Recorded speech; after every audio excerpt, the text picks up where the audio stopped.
This story is about a unique and highly successful approach to alleviating poverty in Africa, an approach that is really quite different than anything tried before. The Republic of Mozambique, located on the eastern shore of Africa, is one of the most poverty-stricken and underdeveloped countries of the world. Over the last 40 years, Mozambique has been ravaged by war and by armed conflict, which have stripped the country of infrastructure and economic activity. Severe flooding from cyclones in 2000 and 2001, coupled with regional droughts and more major flooding in 2007, leave Mozambique vulnerable and weaken its remaining stability. The statistics are devastating. 1 out of 7 children die before reaching the age of 5. 1 in 10 mothers die from pregnancy-related complications. As much as 25% of the adult population of Mozambique is estimated to be HIV positive.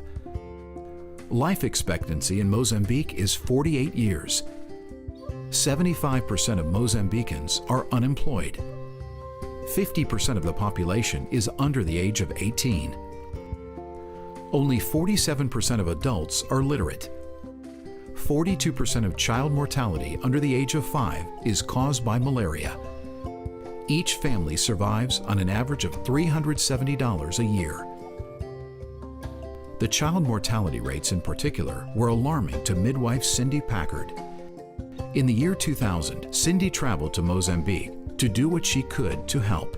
The second night, we're having dinner with the Minister of Health, and he told us that he didn't need me to go deliver babies in a displacement camp. What he needed was for us to help deliver knowledge to the people, life-saving knowledge that they needed that could change their life. Cindy and her husband Blair did extensive research to determine the most effective form of help. We went and we learned that a lot of the solutions that are being taken and given to Africa are addressing the secondary problems. They're not addressing the primary problems. These significant findings were the foundation for the organization of Care for Life. Care for Life's mission is to transform impoverished families into self-reliant, sustainable ones. So much information has been lost that is normally passed from parent to child because of the wars and the AIDS epidemic, that many families have lost that normal information that's passed from parent to child. And what Care for Life is doing is teaching that information to the parents, to the children, and that information will then continue to be passed on from generation to generation. To accomplish this, Care for Life has developed the Family Preservation Program. It is a holistic approach that focuses on 8 areas simultaneously: education, health and hygiene, sanitation, income generation, food security and nutrition, psychosocial well-being, home improvement, and community participation. When each family in the community accomplishes the goals tied to these 8 areas, the families and the entire community achieves an unprecedented level of self-sufficiency. We work with them and not for them. And we never do for them what they can do for themselves.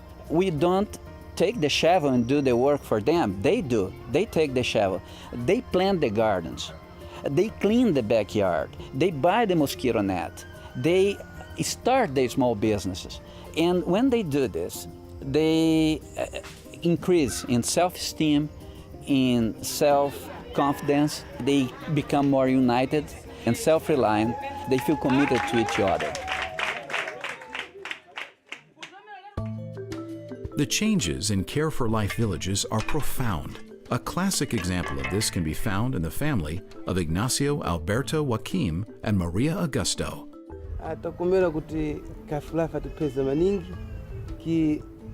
Before I was living in this house, and then through the goals that they have accomplished, I was able to start building this new house, and now I have a business. I sell pigs and also the vegetables that I plant in my garden. I am able to sell one part of them so that I can have money to support my family. While income generation, a new house, and latrine are major upgrades, it was the changes from within that are so important to Maria. Ignacio was an abusive alcoholic. Maria was at a loss as to how she could survive. My husband used to beat me a lot, and then Care for Life came here. The field officers gave lessons us. Now life is changing. He's no longer beating me. I'm very happy because now I'm living good with my husband. One of the first areas of concern for Care for Life to address in villages is that of sanitation and safe drinking water. Many have lived for decades with constant gastrointestinal problems, including diarrhea, and simply didn't know that there could be another way of life. This is a revelation to many people that the reason they're sick is because they're drinking water from an unclean source. Even the very fact of bacteria and things like that, we have to teach them about that. It changes everything about their life.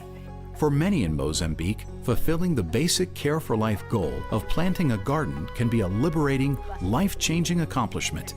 Rosa Posiri and her grandson, Fernando, struggled under the burdens of severe poverty since the passing of Rosa's husband 11 years ago. As the sole provider for herself and Fernando, planting a family garden proved to be the key to breaking the bonds of poverty. I learned how to do a garden from Mr. George Monga. He is a supervisor at Care for Life. Now my garden is very big, and I'm preparing to sell other vegetables. That man can help me to buy what I need here. Rosa has been exceptionally successful with her gardening, to the point that she is now the gardening specialist for the village, offering gardening lessons and advice to others. She has also excelled in her literacy classes. When education is coupled with other points including health, sanitation, psychosocial and emotional stability, income generation, home improvement, and others, the chances of self-sufficiency for the family are multiplied many-fold. A major emphasis in the family preservation program is the setting of goals. Families set goals that they select, such as planting a family garden, using treated water, making bricks and using them to build a home and latrine, HIV testing, and others. As the families achieve their goals, Care for Life has found that it is very important to acknowledge those achievements. This is done with a community celebration. The thing that motivates them is the change in their lives. Their children are healthy, they're not sick anymore, they don't have diarrhea, they don't have parasites, they have an income because of the gardens that they're producing. And so that's why we're able to exit a community. The statistics for Care for Life communities are impressive. In over 1,000 births in Care for Life villages, no mothers have been lost from complications related to pregnancy. Families drinking treated water increased from 12% to 94%. Families using latrines increased from 28% to 88%. And literacy for adults over 15 years increased from 42% to 77%. I've seen what the family preservation program can do in a village. I've seen villages go from utter hopelessness to celebration. I've seen individuals change their lives. I've seen children who would be dead happily running off to school. I've seen mothers who can sleep peacefully at night because their children are fed and they're tucked safely under a mosquito net. And I know that what Care for Life is accomplishing is saving lives. It's something meaningful. So there's just so many ways that people can help. Of course, funding is important. We need manpower. We need people who have talents. Sign up for our e-news and share the information about Care for Life with your friends. Just realize that 100% of your donations go directly to our programs in Mozambique. Every little bit makes a big difference in Mozambique.